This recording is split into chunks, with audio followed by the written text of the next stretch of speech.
हिमालय की सुंदर पहाड़ियों के बीच एक छोटा सा आश्रम था। वहाँ गुरु बोधि रहते थे, जो बहुत ज्ञानी और शांत स्वभाव के थे। एक दिन अंशु नाम का एक छोटा लड़का उनके पास आया। वो ध्यान सीखना चाहता था ताकि उसका मन शांत रहे। अंशु ने गुरुजी से पूछा, गुरुदेव, क्या आप मुझे सबसे बड़ा ध्यान सिखा सकते हैं? मैं घंटों बैठकर अपनी आंखें बंद करना चाहता हूँ। गुरु बोधि धीरे से मुस्कुराए। उन्होंने अंशु की आंखों में देखा और बोले, जरूर, लेकिन उससे पहले तुम्हें आश्रम में मेरा एक छोटा सा काम करना होगा।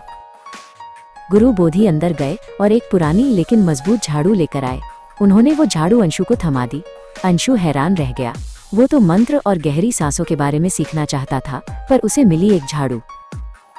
गुरुजी ने कहा, अगले 7 दिनों तक तुम्हें हर सुबह इस पूरे आंगन को साफ करना है। एक भी पत्ता या धूल का कण नहीं बचना चाहिए। अंशु ने सिर झुकाया और काम शुरू कर दिया। पहले दिन उसे ये बहुत उबाऊ लगा। अंशु जल्दी जल्दी झाड़ू लगाने लगा, क्योंकि वो काम खत्म करके ध्यान के लिए बैठना चाहता था। वो जितनी तेजी से झाड़ू चलाता, उतनी ही धूल उड़ती और वापस जमीन पर गिर जाती। उसे गुस्सा आने लगा और उसे पसीना आ गया।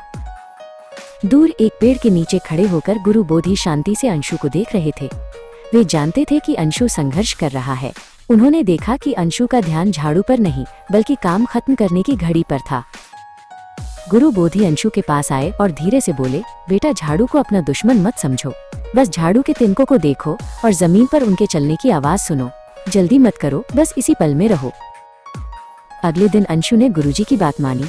उसने धीरे धीरे झाड़ू चलाना शुरू किया। सर, झाड़ू की लयबद्ध आवाज उसे संगीत जैसी लगने लगी। उसने देखा कि झाड़ू धूल को कितनी सुंदरता से एक तरफ कर रही है। अचानक अंशु को महसूस हुआ कि उसका मन पूरी तरह शांत है।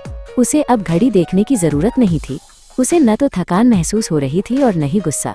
पूरा आंगन शीशे की तरह चमक उठा था और अंशु के अंदर भी वैसी ही चमक थी। गुरु बोधि आए और अंशु के कंधे पर हाथ रखा। उन्होंने कहा, देखा अंशु, जब तुम पूरे मन से कोई काम करते हो तो वही ध्यान बन जाता है। कर्म ही ध्यान है।